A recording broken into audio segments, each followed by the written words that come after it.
नमस्कार दोस्तों, आज की इस वीडियो में आरआरबी एनटीपीसी 2021 फेज 1, फेज 2 और फेज 3 में एसआई और सीआई संबंधित पूछे गए प्रश्नों को बता रहे हैं। जिसमें है क्वेश्चन नंबर 1, कोई धनराशि 5 वर्ष में दुगनी हो जाती है तो कितने वर्ष में 25 गुना हो जाएगी। मान लेते हैं कि कोई जो राशि है वो 100 रुपये है, उसे हम ले जाकर के जमा करते हैं बैंक या पोस्ट ऑफिस में, तो वह जो है 5 वर्ष में दुगनी यानी कि डबल 200 रुपये हो जाएगी। और समय यहाँ पर कितना लगेगा, 5 वर्ष। तो समय यहाँ पर 5 वर्ष। तो अंतर कितना है, 100 का। अंतर कितना है, 100 का। जो अंतर है ये ब्याज है और ये एसआई है, ये एसआई यानी साधारण ब्याज है। और यहाँ पे कह रहा है कि कितने वर्ष में 25 गुना हो जाएगी, यानी यही जो राशि है, यही जो धन है 100 रुपये, यही जो है 25 गुना हो जाएगा। तो यहाँ से 100 रुपये यहाँ बना लेते हैं और ये जो है 25 रुपये हो जाएगी, यानी 25 गुना 25 रुपये हो जाएगी। तो अंतर कितने का है इसमें, 2400 का। कितने का है, 2400 का। साधारण ब्याज जो है 24 रुपये हो गया। और इसमें पूछा है कि कितने वर्ष में, समय हमसे पूछा है टाइम, समय पूछा है टाइम। तो यहाँ पर जब ब्याज 100 रुपये है तो समय जो लगा जो है 5 वर्ष का, और जब ब्याज 24 रुपये है तो कितना समय लगेगा। हम क्या करेंगे, 24 में हम 5 का गुणा कर देंगे तो समय हमारा आ जाएगा।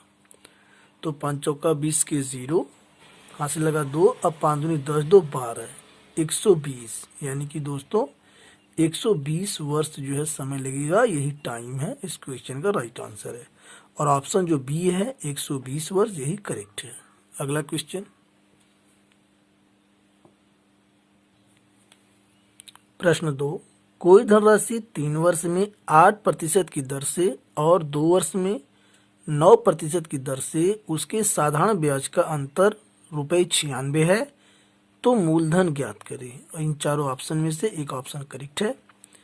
तो यहाँ पर देखिए क्वेश्चन में कहा है उसके साधारण ब्याज का अंतर, साधारण ब्याज यहाँ पर लिखा हुआ है, तो साधारण ब्याज से इस क्वेश्चन को हम सॉल्व करेंगे। और यहाँ पर समय कितना है, 3 वर्ष, 3 वर्ष और ब्याज की दर 8 वर्ष है। तो 3 वर्ष में ब्याज कितना हो जाएगा, अब 3 का 8 में हम गुणा कर देंगे तो 8 3 24%, कितना हो जाएगा 24%। और ये 2 वर्ष में 9% की दर से, तो यहाँ 2 9 18%। अब दर में, ये जो दर है इसमें कितना अंतर है, अंतर यहाँ पे 24 में से 18 हम घटाएंगे तो 6% का अंतर है। तो यहाँ पर ये कह रहा है कि अंतर जो 96 रुपये है। अंतर साधारण ब्याजों में जो अंतर है वो 96 रुपये का, यानी इसके बराबर है। तो इसकी हम बराबर कर देंगे और इससे इसमें हम भाग दे देंगे तो हमारा मूलधन आ जाएगा। आइए देखते हैं, मूलधन बराबर 96 और बटे 6 और 100 से हम इसमें गुणा कर देंगे। 6 से काट देंगे, 6 एकम 6 और 6 छंग 36 और 16 गुना 100 करेंगे, आ जाएगा आंसर हमारा 1600 रुपये। यानी कि दोस्तों आप बता सकते हैं कि मूलधन जो है 1600 रुपये है और यही इस क्वेश्चन का राइट आंसर है। और ऑप्शन जो ए है ये करेक्ट है। अगला क्वेश्चन, प्रश्न 3, रुपये 6400 की राशि 2 वर्ष में कितना हो जाएगी यदि प्रति वर्ष उसमें 10% की वृद्धि हो। दोस्तों इस क्वेश्चन को हम परसेंटेज जनसंख्या के कॉन्सेप्ट से इसको लगाएंगे। तो कोई भी राशि, यानी यहाँ पे जो 6000 रुपये है यह 100% है, और इसमें ये कह रहा है 10% की वृद्धि, यानी कि 110% हो जाएगा प्रत्येक साल। तो 110%, और इसे हम लिख सकते हैं 110/100, 0 कट गया, यानी आ गया 11/10। और ये कह रहा है कि 2 वर्ष में कितना हो जाएगा, यानी ये जो धन है कितना हो जाएगा। तो ये 6400 रुपये है और इसमें आप क्या करेंगे, 11/10 से आप 2 बार इसमें गुणा कर देंगे, क्योंकि समय यहाँ पर जो है 2 वर्ष है। अगर 3 रहता तो आप 3 बार गुणा करते, 4 रहता तो 4 बार। इसी प्रकार जो है चूंकि 2 वर्ष है, 2 बार है, तो 2 बार जो है 11/10 से आप 6400 में गुणा कर देंगे तो आपका जो है आंसर आ जाएगा। तो 2 जीरो से 2 जीरो यहाँ कट गया, और ये 64 गुणा 11 का 11 में करेंगे तो आ जाएगा 121। अब इसे हम गुणा कर देंगे तो हमारा जो आंसर है वो आ जाएगा 7,744 रुपये दोस्तों, और यही इस क्वेश्चन का राइट आंसर है। अगला क्वेश्चन देखते हैं क्या है। प्रश्न 4, कोई धनराशि साधारण ब्याज से 5 वर्षों में 520 रुपये और 7 वर्षों में 568 रुपये हो जाएगी, धनराशि ज्ञात कीजिए। तो यहाँ पर 5 वर्षों में, तो 5 वर्ष का मिश्रधन, 5 वर्ष का मिश्र धन, ये हो गया 520 रुपये, और 7 वर्ष का मिश्र धन ये हो गया 568 रुपये।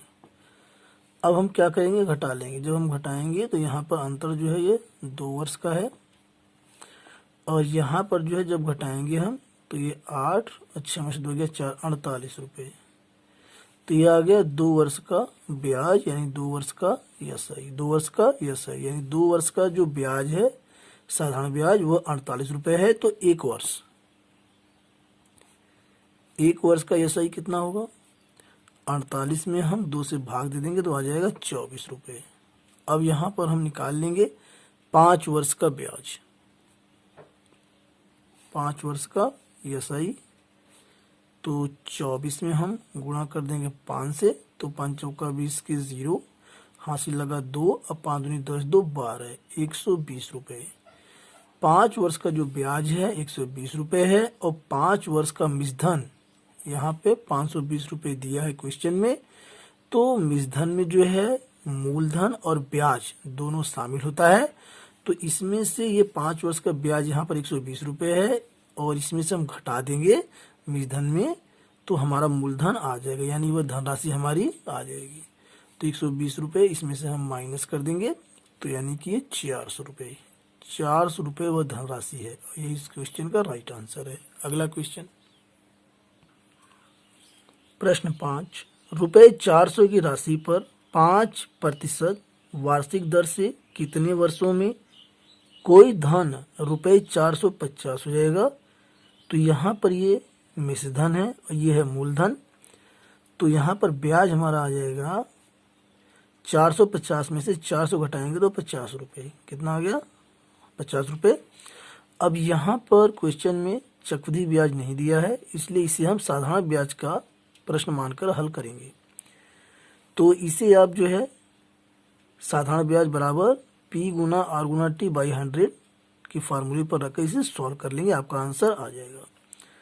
तो फार्मूला है ब्याज बराबर P Guna R Guna T by 100। ब्याज है 50 और मूलधन यहाँ पर है 400 रुपये, दर है 5%, तो 5/100, और यहाँ पे टाइम यानी समय हमें बताना है। अब इसे सॉल्व कर लेंगे तो 0 से 0 कट गया, 5 से इसे हम काटेंगे आ जाएगा 10, 2 दूना 4, 2 पंजे 10, और ये आ गया आपका टाइम बराबर 5/2, यानी कि 2 सही 1/2, 2.5 वर्ष, और यही इस क्वेश्चन का राइट आंसर है। अगला क्वेश्चन, प्रश्न 5, 4,500 रुपये का 15% साधारण ब्याज की दर से 73 दिन का ब्याज क्या होगा। दोस्तों इसमें 73 दिन का ब्याज हमसे पूछा है, तो सबसे पहले ये जो दिन है 73 दिन, इसे जो है हम वर्ष में बदल लेंगे। तो 73/1 वर्ष में 365 दिन होता है, तो 365 से इसमें हम भाग दे देंगे तो हमारा जो वर्ष जो है ये निकल जाएगा, ये आ गया वर्ष आगे। और हमें निकालना है ब्याज और साधारण ब्याज की दर से। तो यहाँ पर जो ब्याज है साधारण ब्याज, उसका फार्मूला होता है मूलधन गुणा दर गुणा समय बटे 100। तो मूलधन यहाँ पर 4,500 क्वेश्चन में दिया है, और दर है 15%, तो 15/100, और समय है 73 और बटे 365।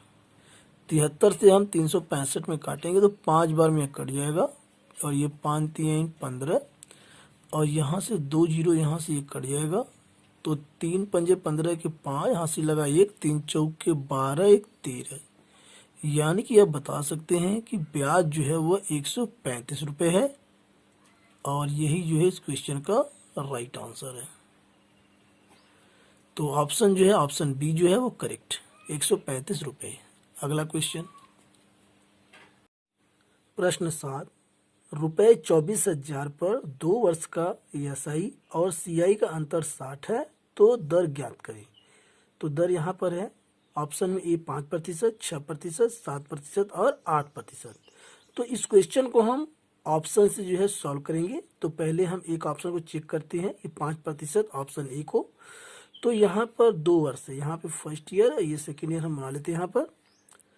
और 5% से 24,000 रुपये का हम निकालेंगे ब्याज। तो 2 जीरो यहाँ से कट जाएगा जो है, और 5 से इसमें हम गुणा कर देंगे। तो 5 चौका 20, जीरो और 5 10 2 12, यानी आ जाएगा 1200 रुपये। कितना आ जाएगा? 1200 रुपये। और दूसरे साल के लिए भी जो ब्याज होगा वो 1200 रुपये होगा। ठीक है, अब प्लस अब अगले साल के लिए, दूसरे साल के लिए जो 1200 रुपये है, इस पर भी जो है 5% की दर से ब्याज लगेगा। तो 1200 का 5%, 2 जीरो कट जाएगा, और ये 12 पंजे 60, यानी ये 60 रुपये। तो यानी कि आप बता सकते हैं कि 2 वर्ष का जो सीआई है वह जो है आपका ये पूरा है, यानी सीआई आपका जो है ये पूरा है। और ये है 24,060 रुपये, 2460 रुपये। और आपका जो साधारण ब्याज यानी कि एसआई, ये आपका ये वाला हिस्सा है, यानी 12 2400। कितना है ये? 2400 रुपये। तो अंतर कितना है इसमें दोनों में अंतर कितना है? 60 रुपये। कितना है ये? अंतर जो है 60 रुपये का है, अंतर 60 रुपये का है।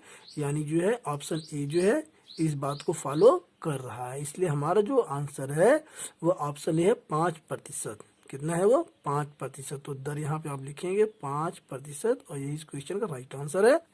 यह जो राइट आंसर है, और बाकी के जो ऑप्शन ये सब फॉलो नहीं करेंगे जो है। ठीक है, अगला क्वेश्चन,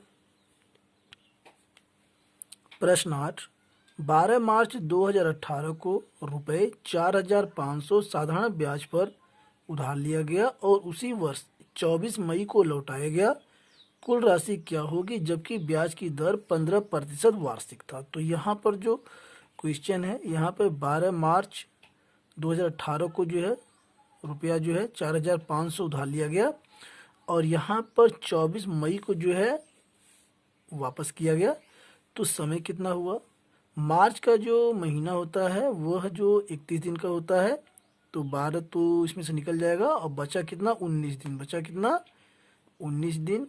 और यहाँ पर जो है आपका प्लस मार्च के बाद अप्रैल जो 30 दिन का होता है प्लस, और यहाँ जो है मई जो है, मई में कह रहा है 24, यानी 24 दिन इसमें हो जाएगा। अब इन तीनों को हम जोड़ लेंगे, तीनों को हम जोड़ेंगे तो आ जाएगा 73 दिन। कितना आएगा? 73 दिन। और इससे हम वर्ष बना लेंगे।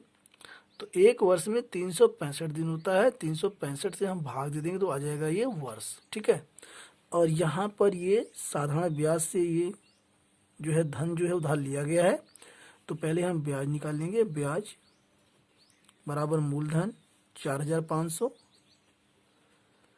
और गुणा में दर यहाँ 15%, तो 15/100, और समय यानी वर्ष हमारा है 73/365। तो 73/365, 73 से काट देंगे, 5 बार में कट जाएगा, 5 3 15, और 2 जीरो यहाँ से कट जाएगा। 3 की इसमें हम गुणा कर देंगे, 3 पंजे 15 की 5, और 3 चौके 12 1 13, यानी कि 135 रुपये जो ब्याज हो गया। तो ये कह रहा है कि कुल राशि क्या होगी? कुल राशि क्या होगी जो राशि उसने लौटाई? तो यहाँ पर जो है 4,500, और इसमें जो है 135 रुपये जो ब्याज है ये जोड़कर जो है वापस की जाएगी। तो यहाँ आंसर हो गया आपका 5, और ये 3 और ये 6, 4,635 रुपये राशि जो है दोस्तों कुल राशि होगी, और ये इस क्वेश्चन का राइट आंसर है। अगला क्वेश्चन,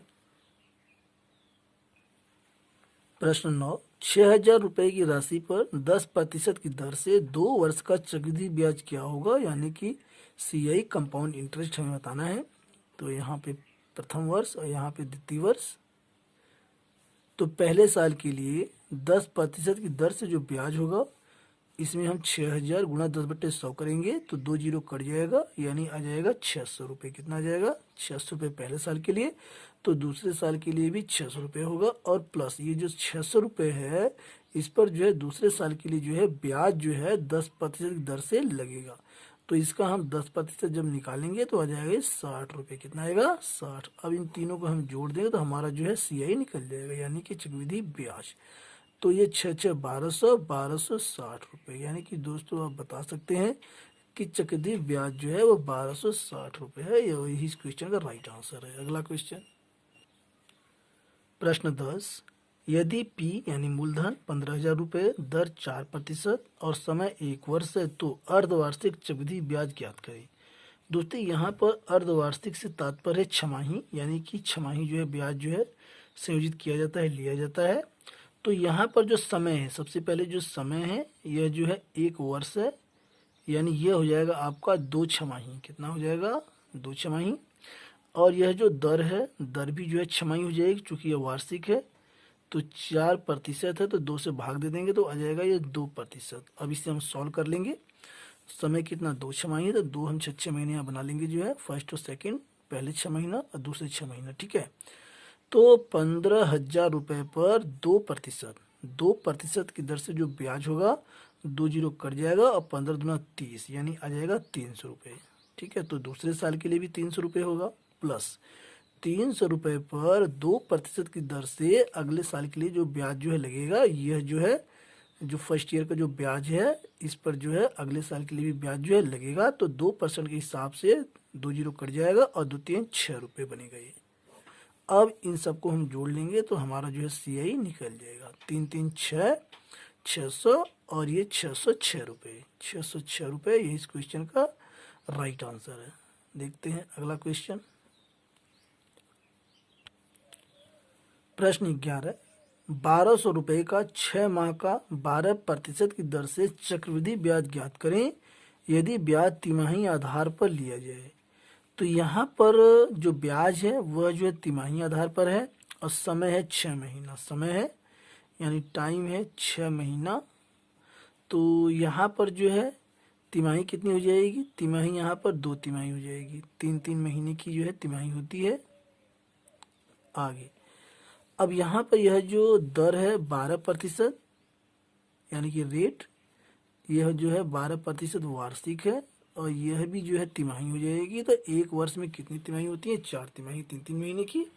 तो 4 से इसमें हम भाग दे देंगे तो आ जाएगा 3% तिमाही, 3% तिमाही। अब हम यहाँ पर निकाल लेंगे, सॉल्व कर लेंगे इसको।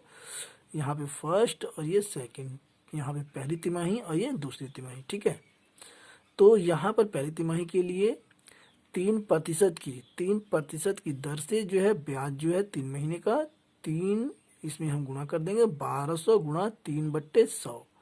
तो 100 से जो है 2 जीरो यहाँ कट जाएगा और 12 36 रुपये पहली तिमाही के लिए और दूसरी तिमाही के लिए भी 36 रुपये होगा। प्लस यह जो पहली तिमाही का जो ब्याज है 36 रुपये, इस पर भी जो है अगले साल के लिए 3% की दर से ब्याज लगेगा। तो 36 का हम 3% जब निकालेंगे तो हमारा आएगा जो है 1.08। अब इन तीनों को हम जोड़ लेंगे तो हमारा जो चक्रवृद्धि ब्याज जो है निकल जाएगा, यानी कि CI 36 36 72 और एक हो गया ये 73, यानी कि 73 रुपये 8 पैसे। यही इस क्वेश्चन का राइट आंसर है। अगला क्वेश्चन, प्रश्न 12, किसी धन पर 10% की दर से 2 वर्ष का साधारण ब्याज 500 रुपये है तो चक्रवृद्धि ब्याज ज्ञात करें। दोस्तों एक खास बात कि साधारण ब्याज जो है वह प्रत्येक वर्ष जो है कांस्टेंट रहता है, स्थिर रहता है। तो यहाँ पर समय कितना है? 2 वर्ष है, तो ये फर्स्ट ईयर और ये सेकंड ईयर। चूंकि ये दोनों साल का जो ब्याज है, साधारण ब्याज वो 500 है, तो प्रत्येक साल का जो है 250 रुपये होगा, पहले साल का और दूसरे साल का भी 250 होगा। ठीक है, लेकिन हमें निकालना है चक्रवृद्धि ब्याज। तो पहले साल पे जो साधारण ब्याज है वो तो 250 रुपये रहेगा ही, लेकिन दूसरे साल के लिए चक्रवृद्धि ब्याज जब निकालेंगे तो ये 250 रुपये पर भी 10% की दर से जो है ब्याज लगेगा। 250 रुपये पर भी ब्याज लगेगा, जो यह पहले साल का ब्याज है। तो 250 का 10% हम निकाल लेंगे तो आ जाएगा ये 25 रुपये। कितना आएगा? 25 रुपये। अब हम इन तीनों को जोड़ देंगे तो हमारा जो है चक्रवृद्धि ब्याज CI निकल जाएगा। और ये 250, 500 और ये 525 रुपये। यानी कि दोस्तों आप बता सकते हैं कि चक्रवृद्धि ब्याज 525 रुपये है और ये इस क्वेश्चन का राइट आंसर है। अगला क्वेश्चन, प्रश्न 13, किसी साधारण ब्याज की दर से कोई धनराशि 15 वर्षों में 4 गुना हो जाती है तो ब्याज की दर बताइए क्या है। तो सबसे पहले हम मान लेते हैं कि धनराशि जो है वो 100 रुपये है और यह जो है 15 वर्ष में जो है ये 4 गुना यानी कि 400 रुपये हो जाती है और समय कितना लगता है, ये 15 वर्ष। तो दोनों में अंतर कितने का है, 300 रुपये का। और जो ये 300 रुपये अंतर है यही ये ब्याज है, यानी कि ये ESI है। ठीक है, साधारण ब्याज है। तो अब जो है आपके पास मूलधन भी है और यहाँ पर ब्याज भी है और समय भी है, तो आप जो है दर निकाल सकते हैं। और इसका सूत्र होता है ब्याज बराबर P गुना R गुना T बटे 100, यानी कि मूलधन गुणा दर गुणा समय बटे 100। इस पर आप रख देंगे, आंसर आपका आ जाएगा। तो ब्याज 300 और मूलधन 100 रुपये, रेट आपको निकालना है और समय यहाँ पर है 15 वर्ष। इसे वर्ष कर देते हैं, जो है 15 वर्ष, ये वर्ष है। ठीक है, समय जो है 15 वर्ष है। आगे, और यहाँ जो है 15 और बटे में ये 100, इसे काट के आप सॉल्व कर लेंगे तो आपका आंसर आ जाएगा। या एक सेकंड मेथड मैं आपको बताता हूँ, ये फर्स्ट मेथड है और ये सेकंड मेथड आपको मैं बता रहा हूँ। सेकंड मेथड में क्या करेंगे आप कि यह जो ब्याज है, यह जो ब्याज है, ब्याज में आप समय से भाग दे देंगे तो आपका जो है दर जो है निकल जाएगा। तो यहाँ पर ये 300 है ब्याज और समय यहाँ पर है 15 वर्ष, 15 से हम भाग दे देंगे तो इसे काट देंगे तो आ जाएगा ये 20। कितना जाएगा, 20। यानी कि जो दर है वह 20% है। दोस्तों ये इस क्वेश्चन का राइट आंसर है। अगला क्वेश्चन, प्रश्न 14, अरुण 4,800 रुपये का ऋण 5% की दर से 3 वर्ष के लिए लेता है और 7% की दर से 3 वर्ष के लिए करण को दे देता है, तो अरुण का लाभ बताइए क्या है। दोस्तों यहाँ पर देखिए, अरुण जो है 5% की दर से लेता है और 7% की दर से वही जो 4,800 रुपये है करण को दे देता है। तो यानी कि इसमें दर में अंतर कितने का है, 2% का अंतर है। यानी कि 2% का जो है अरुण को फायदा हो रहा है और यह जो है कितने समय के लिए है, 3 वर्ष के लिए। यानी कि हर साल जो है उसे 2% का फायदा हो रहा है और 3 वर्ष तक। तो इसे हम 2% और प्लस में 2% 3 साल के लिए जोड़ लेंगे, 3 साल फायदा उसको जो है 6% का हो रहा है। और इसका जो धन है वो 4,800 रुपये है। तो 4,800 का आप जो 6% निकाल लेंगे, यानी 4,800 गुणा में 6/100, तो आपका आंसर जो है लाभ जो है आ जाएगा। तो 6 अट्ठे 48 के 8, हासिल लगा 4, अच्छा चौक 24 और 24 4 28, यानी कि 288 रुपये। दोस्तों आप बता सकते हैं कि अरुण को जो है 3 वर्ष के बाद जो है 288 रुपये का लाभ होगा। और ऑप्शन जो है ये ऑप्शन गलत है और ये बी भी गलत है, सी भी गलत है और डी ऑप्शन 288 करेक्ट आंसर है। अगला क्वेश्चन, प्रश्न 15, ए 10% साधारण ब्याज की दर से कुछ पैसे उधार लेता है और बी 5% चक्रवृद्धि ब्याज की दर से उधार लेता है, तो एक वर्ष में दोनों द्वारा चुकाए गए ब्याज का अनुपात क्या होगा। दोस्तों साधारण ब्याज और चक्रवृद्धि ब्याज का पहले साल का जो ब्याज होता है वह सेम रहता है, बराबर रहता है, इसलिए यहाँ पर हम ए और यहाँ बी हम बना लेंगे और ये अनुपात। तो ए जो है इसका 10% और बी जो है यहाँ पर जो है 5% के दर से रुपए लेता है। तो यहाँ इसे हम कर लेंगे 10/100 और यहाँ हो जाएगा 5/100। तो 100 से 100 कट जाएगा और 5 से कम 5 और 5 दूनी 10, यानी कि 2:1। यानी कि आप बता सकते हैं कि उनके द्वारा चुकाए गए जो ब्याज का अनुपात है A/B बराबर 2:1 है और यही इस क्वेश्चन का राइट आंसर है। अगला क्वेश्चन, प्रश्न 16, 6 वर्ष का साधारण ब्याज की दर से 60% ब्याज हो जाता है तो 3 वर्ष का 11,000 रुपये पर चक्रवृद्धि ब्याज क्या होगा। तो यहाँ पर दोस्तों सबसे पहले यह जो ब्याज है 60% हो जाता है, यह साधारण ब्याज की दर से है और साधारण ब्याज में प्रत्येक वर्ष जो ब्याज होता है वो कांस्टेंट रहता है, स्थिर रहता है। तो यहाँ से दर हम निकाल लेंगे, 60% में हम 6 से भाग दे देंगे तो यहाँ पर जो है 10% वार्षिक जो है ब्याज दर आ जाएगी। और यहाँ 3 वर्ष का हमें चक्रवृद्धि ब्याज निकालना है, तो ये फर्स्ट ईयर, यहाँ ये सेकेंड ईयर और यहाँ ये थर्ड ईयर। और 10% की दर से जब 11,000 का हम ब्याज निकालेंगे तो 2 जीरो कट जाएगा और यहाँ से हमारे पास बचेगा 1100 रुपये। तो तीनों साल का जो ब्याज होगा वो 1100 रुपये हो जाएगा, जो है 1100। और यहाँ पर जो है दूसरे साल के लिए 1100 रुपये पर ब्याज 10% की दर से लगेगा। 1100 में हम 10% ब्याज निकालेंगे, 1100 गुणा 10/100 तो 2 जीरो कट जाएगा, यानी आ जाएगा 110 रुपये। अब तीसरे साल के लिए ये इतने पूरे पैसे पे, ये जो इतना पूरा है ये 2200 यानी कि 2310 रुपये पे 10% की दर से ब्याज इसमें जुड़ेगा। तो आइए इसको निकाल लेते हैं। 2310 गुणा में 10/100 तो आ गया ये 231 रुपये। कितना आ गया? जीरो जो कट जाएगा 231, तो 231 इसमें हम जोड़ देंगे। अब ये हमें निकालना है चक्रवृद्धि ब्याज, तो ये हमारा हो गया CI। तो ये सबको, इन सबको हम जोड़ देंगे, हमारा आंसर आ जाएगा। तो 11 11 22 और 33 3300 और इसमें हम जोड़ देंगे 1 4 और ये 2 1 3 और इसको हम ऐड कर देंगे तो हमारा आंसर जो है आ जाएगा। तो आंसर हो गया 3300 और ये 341। इसमें हम जोड़ देंगे 1 4 3 3 6, तो आंसर हमारा आ गया 3641। तो चक्रवृद्धि ब्याज हमारा हो गया टोटल 3641, यानी कि आप बता सकते हैं कि चक्रवृद्धि ब्याज जो है वो 3641 है और यही इस क्वेश्चन का राइट आंसर है। अब रहने देते हैं, वीडियो क्लिप जो है बहुत लंबी हो जाएगी और क्वेश्चंस और भी हैं, लेकिन मैंने कुछ क्वेश्चंस आपको बताए हैं, बाकी क्वेश्चंस नेक्स्ट वीडियो में बताऊंगा। और मुझे उम्मीद है वीडियो आपको पसंद आया होगा। वीडियो पसंद आने पर चैनल को सब्सक्राइब करना न भूलें, साथ ही वीडियो को अपने दोस्तों में व्हाट्सएप और फेसबुक में शेयर करना न भूलें। Thanks for watching.